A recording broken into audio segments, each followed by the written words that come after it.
Buenos días amigos, me encuentro en el Tim Hortons y esta mañana vamos a leer El Gran Boom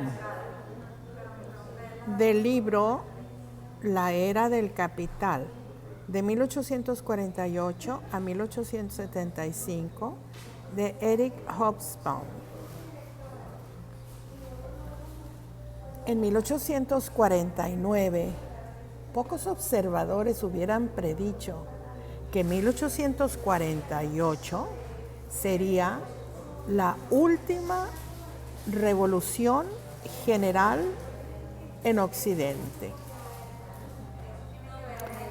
Con excepción de la República Social, las demandas políticas del liberalismo, el radicalismo democrático y el nacionalismo iban a satisfacerse gradualmente a lo largo de los próximos 70 años en la mayoría de los países desarrollados sin grandes trastornos internos.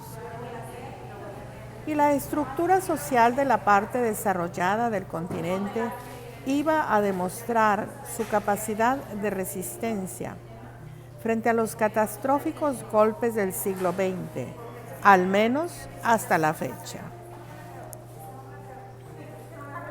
La razón principal radica en la extraordinaria transformación y expansión económica de los años comprendidos entre 1848 y principios de la década de 1870, que es el tema de este capítulo.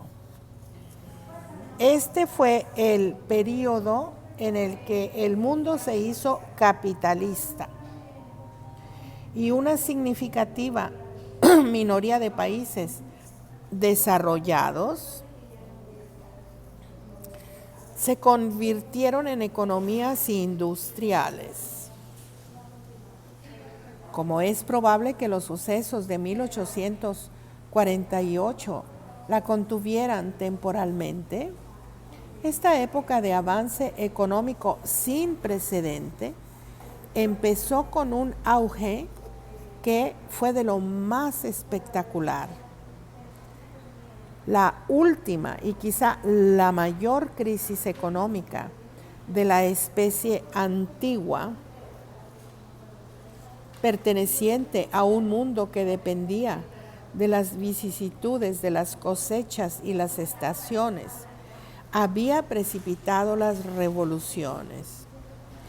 El nuevo mundo del ciclo comercial, que únicamente los socialistas reconocían entonces como ritmo y modo básico de operación de la economía capitalista, contaba con su propio sistema de fluctuaciones económicas y sus peculiares dificultades seculares.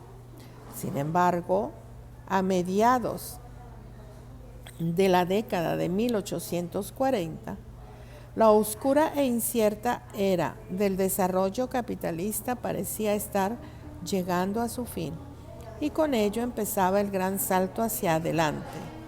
Los años 1847-1848 sufrieron un grave retroceso en el ciclo comercial, probablemente empeorado por la coincidencia con problemas de la especie antigua. No obstante, desde una situación puramente capitalista, se trató de una caída más bien seria dentro de lo que ya parecía ser una curva de negocios muy boyante. James de Rothschild, quien a principios de 1848 observaba la situación económica con notable complacencia, era un sensato negociante, aunque también un mal profeta político. Parecía que se había pasado lo peor del pánico y que existían halagüeñas perspectivas a largo plazo. Y sin embargo, aunque la producción industrial se recuperaba con rapidez e incluso se sacudía la virtual parálisis de los meses revolucionarios, el ambiente general seguía siendo incierto. Difícilmente podemos fechar el principio del gran esplendor mundial antes de 1850. Lo que continuó fue tan extraordinario que los hombres se perdían en la búsqueda de un precedente. Nunca, por ejemplo, las exportaciones británicas habían aumentado con más celeridad que en los primeros 7 años de la década de 1850. Así, los artículos de algodón británicos, vanguardia de la penetración en el mercado a lo largo de casi medio siglo, incrementaron su índice de crecimiento por encima de las anteriores décadas. Entre 1850 y 1860 se habían doblado aproximadamente. En cifras absolutas, los logros son todavía más sorprendentes. Entre 1820 y 1850, estas exportaciones se habían cifrado en alrededor de 1,000 millones de metros, mientras que en la década que va únicamente de 1850 a 1860, habían alcanzado más de los 1,200 millones de metros. El número de operarios del algodón, que había aumentado alrededor de 100,000 entre 1819 a 1821 y 1844-1846, dobló dicha cifra durante la década de 1850. Y estamos hablando aquí de una gran industria establecida de antiguo, que además en esta década había perdido ventas en los mercados europeos debido a la rapidez de los desarrollos de las industrias locales. Por todas partes podemos encontrar evidencias similares de auge económico. Bueno, página 42.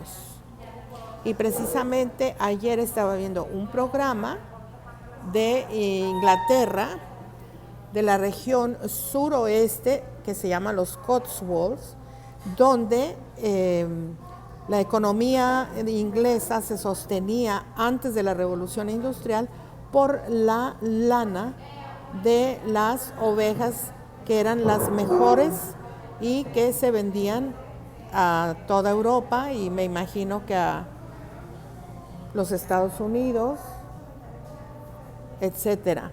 Entonces, esta transformación, esta revolución industrial, donde se viene a producir en serie, por ejemplo, los pantalones de mezclilla, es por el cultivo del algodón, que viene a suplir la tela de lana. Como quiera, hoy en día, el que tenga lanas inglesas, merinas, o creo que así se llaman las ovejas, pues es afortunado. Bueno, proseguiremos en la próxima. Gracias por acompañarme.